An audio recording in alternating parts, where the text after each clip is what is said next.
Do you know what is the smallest country in South America, which is also the most forested country in the world, with 90% of rainforest? Let's have a look at what this country has to offer. Welcome to Suriname.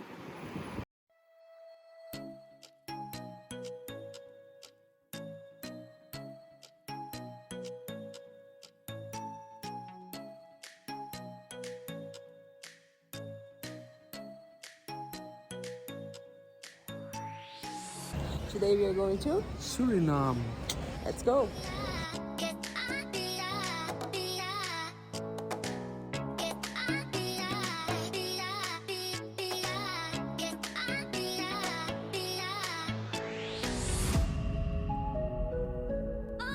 We just arrived in Suriname and yeah, for me it's a really long time coming back.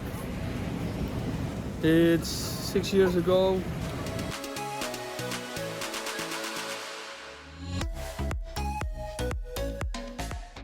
Suriname, with only 600,000 people.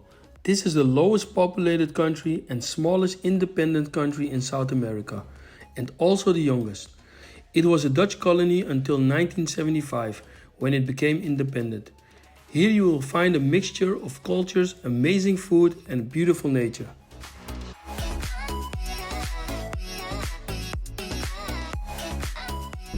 So we are driving now around Paramaribo, and yeah, different than the other Latin American countries that have the Latin influence. Suriname has more the Dutch roots and also a huge influence from other cultures. Actually, it is known as the country with the largest Asian population outside of Asia, because here a big part of the population comes from India and Indonesia, and also a small part of from China, right? True. So yeah, it is a multicultural country with African, Indonesian, India, Chinese, and Native Amerindian background, right? That makes it also a really mixed country of races, and you can see that back in the food and in also in the religions, and also even the type of houses they build. You see all kinds of different styles of houses next to each other. We stayed most of the time in Paramaribo, which is the capital and largest city in Suriname.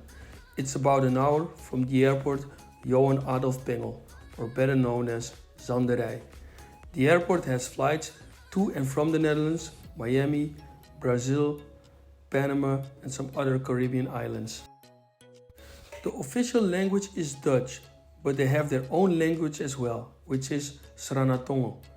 But because of the different cultures that are mixed here, you can easily hear other languages like Chinese and even Portuguese because of the Brazilian community here. The currency is SRD, Surinamese dollar. In Suriname, you will need a car to save time and to give more comfort on your trip. You can get a car from around $15 a day. There are public buses, but a car will definitely give you more freedom to explore.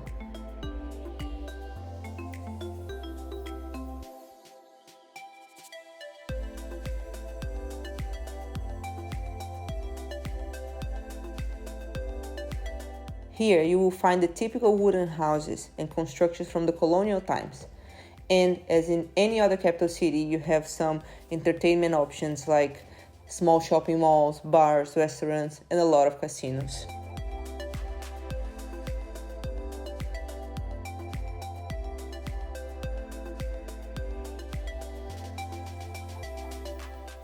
So let's go and take a breath.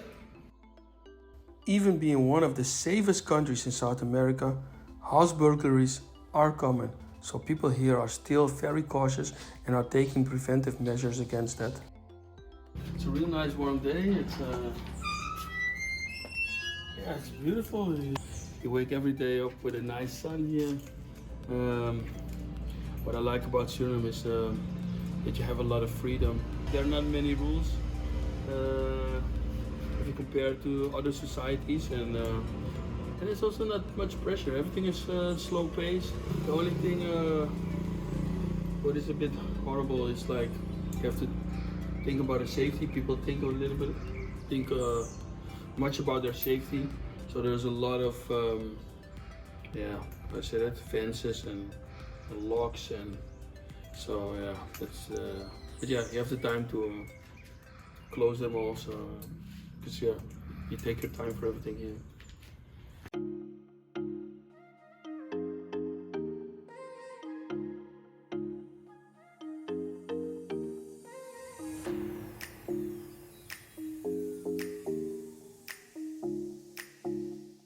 Basically, our days in Paramaribo were very calm.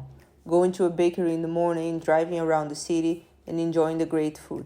By the way, things are very affordable. You can eat for less than $15 for two people, and you can find accommodation starting from $15 as well.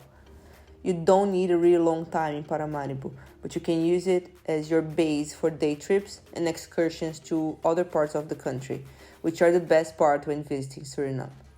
Those excursions are to the rainforest, which is called Binnenland by the locals, but this we'll cover in another video.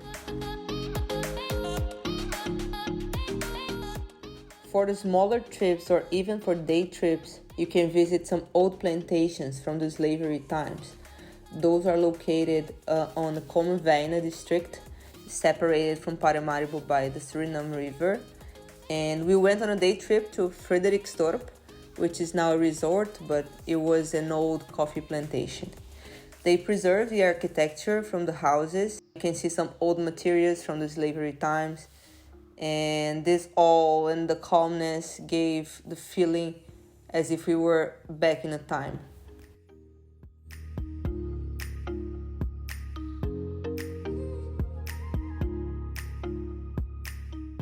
To reach the place, we had to drive from Paramaribo until a certain boat station in Commerwijne.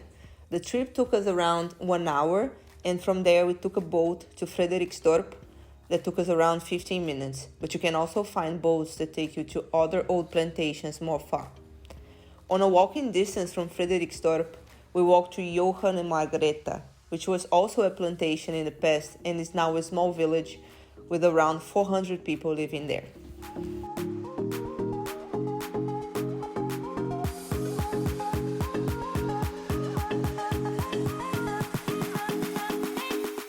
We really enjoyed our time in Suriname, and hopefully it can give you some curiosity on this beautiful country, and maybe even video. Don't forget to like and subscribe to the channel. Also let us know in the comments if you already knew these things about Suriname and if it makes you a bit interested in the country. See you next time.